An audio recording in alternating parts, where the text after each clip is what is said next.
অতিরিক্ত মাত্রায় বৃষ্টি পড়ার কারণে অর্ণবের স্কুল ছুটি দেওয়া হয় আজ। বৃষ্টির বেগ ক্রমশ বেড়ে যাচ্ছে, থামার কোনো নামগন্ধ নেই। স্কুল ছুটি হয়েছে প্রায় আধ ঘন্টা হতে চলল, কিন্তু এখনো অর্ণি বাড়ি যাওয়ার জন্য রওনা দেয়নি, কারণ সে বৃষ্টিতে ভিজবে। বান্ধবীদের সাথে গেলে তাদের 1 মিনিটও লাগবে না তার মায়ের কানে টুক করে কথাটা তুলে দিতে। তাই কাজের বাহানা দিয়ে তাদের বিদায় দিয়ে অর্ণি থেকে যায়। বৃষ্টি এখনো পড়ছে, তাই অর্ণি নেমে যায় বৃষ্টি বিলাস করতে। বৃষ্টির পানি শরীরে ভিজিয়ে মনকে ভিজিয়ে দিচ্ছে। চারপাশে ঠান্ডা বাতাস অর্ণির ভেজা শরীর আরও ঠান্ডায় শিউরে দিচ্ছে। রাস্তাঘাটে একটা কাকপক্ষীও নেই। নিরিবিলি হয়ে গেছে চারপাশটা, দোকানপাট সব বন্ধ।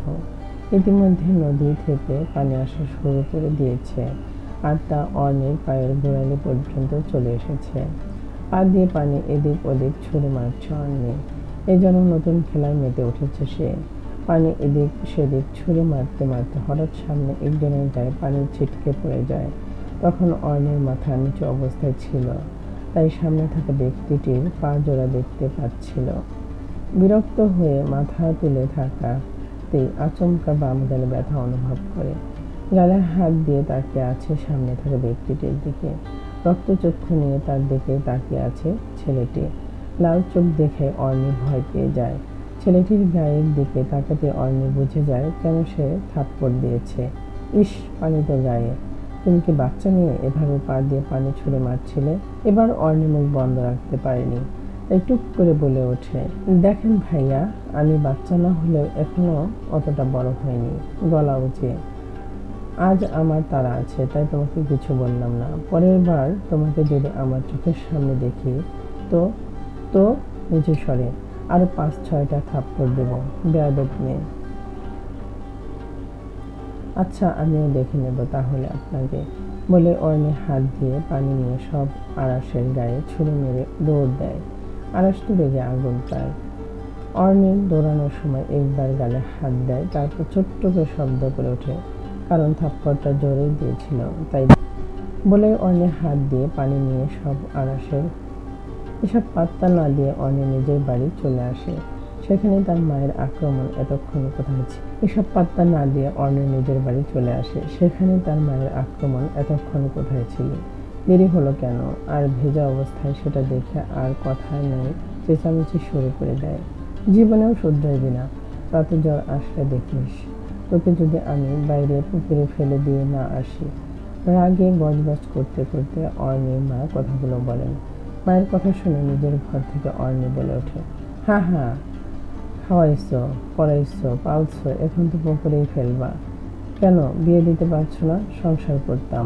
অর্ণি অর্ণি তার মা ঝাড়ু নিয়ে আসছে দেখলে বাথরুমের দিকে দৌড় লাগায়। রাতের বেলায় প্রচণ্ড জ্বর চলে আসে, তাই পরপর 2 দিন স্কুলে যায়নি। 3 দিনের মাথায় স্কুলে যাওয়ার পথেই সেদিনের রাস্তায় আরাসকে দাঁড়িয়ে থাকতে দেখে অর্ণি। এবার সে ভয় পেয়ে যায়, যদি থাপ্পড় দেয় তাহলে। ওড়না দিয়ে মুখ ঢেকে ফেলে দ্রুত গতিতে এগিয়ে যায় সামনের দিকে। আরাস একা ছিল না, সাথে আরো একজন ছিল। তাদের ক্রস করে যেতেই অর্ণি শুনতে পায়, আর কতক্ষণ আরাস? 2 দিন ধরে দাঁড়িয়ে আছিস কোথায়? কাউকেই তো দেখতে পাচ্ছিস না। আর সে বন্ধু অলভি কথাটা বলে, আসবে, এদিক দিয়ে যেতে দেখছিলাম। দোস্ত, আর একটু অপেক্ষা করি। আরাস আরাসের কথাটা শুনে অর্ণি থমকে যায় এবং সাথে আরাসের নামটা শুনতে পায়। এবার তো অর্ণি পড়েছে মহা ঝামেলায়। বিড়বিড় করে বলে ওঠে, লোকটা কি সত্যি আমাকে মারার জন্য করছে? এসব ভাবতে ভাবতে অর্ণি স্কুলে চলে আসে।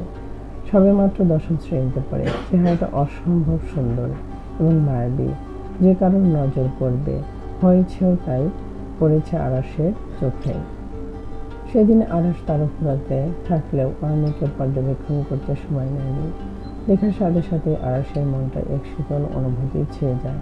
নিজেকে সামলে নিয়ে থাপ্পড় মেরেছিল, আর কাপড় শরীরের সাথে লেপটেছিল। এত বড় মেয়ে হয়ে এমন কেয়ারলেস কাজ আরাসের সহ্য হয়নি। কষে থাপ্পড় মেরে দেয় অর্ণির নরম গালে। স্কুল ছুটির পর বাড়ি ফেরার সময়ও আরাসকে দেখে দোকানে বসে আছে। এবার অর্ণি মনে মনে ভয়ঙ্কর একটা গালি দিয়ে দেয়, হুঁ, নেহাত এতগুলো মানুষের সামনে মার খেলে আমার ইজ্জত থাকবে না। তাই তো লুকিয়ে লুকিয়ে যাচ্ছি, না হলে এমন বেটাকে কে ভয় পাচ্ছে। ওনা আড়ালে মুখ ভেঙচি কেটে কথাটা বলে।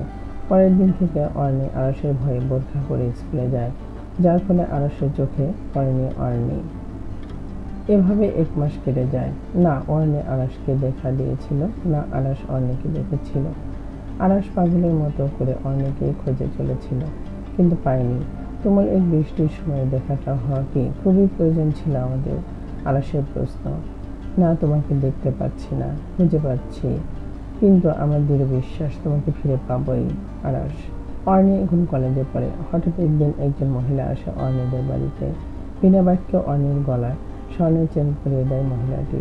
অর্ণি তাতে আপত্তি করলে মায়ের সম্মতিতে তার গলায় রাখতে বাধ্য হয়েছিল সেদিন। কিছুক্ষণ বাদে অর্ণির মা এসে জানায় পেছন পুকুর পাড়ে যেতে, ওখানে একজন মেহমান আছে। কিন্তু অর্ণির মা জোর করেই সেখানে পাঠায়। পেছনের দিকে যেতেই দেখে একটা ছেলে দাঁড়িয়ে আছে। সাদা রঙের শার্ট এবং কালো প্যান্ট পরা একটা ছেলেকে দেখে দাঁড়িয়ে যায়। আর সে সময় শুরু হয়ে যায় তুমুল বৃষ্টির ধারা। অর্ণির চলে যেতে মন চাইছিল, তবুও তার মায়ের কারণে যেতে পারছে না। বৃষ্টিতে ভিজে দুজনেরই জবুথবু অবস্থা। অর্ণি আরেকটু সামনে এগিয়ে ছেলেটির কাছে যেতেই ছেলেটি অর্ণির দিকে ফিরে আসে। সাথে সাথে অর্ণি চমকে যায়, কারণ ছেলেটি আরস। এ কি আপনি? বিমিশ্রিত কণ্ঠে বলে ওঠে। তখন অর্ণির গালে একটা থাপ্পড় পড়ে সেদিনের নেয়। থাপ্পড় খেয়ে অর্ণি ছলছল চোখে আরসের দিকে তাকায়, আর আরসের চোখে মুখে রাগের ছাপ। আরস আরেকটু এগিয়ে অর্ণির সামনে আসলেই অর্ণি পিছিয়ে যায়।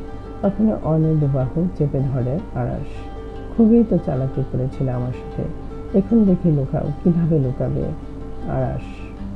নিশ্চুপ হয়ে আরসের দিকে তাকিয়ে আছে অর্ণি।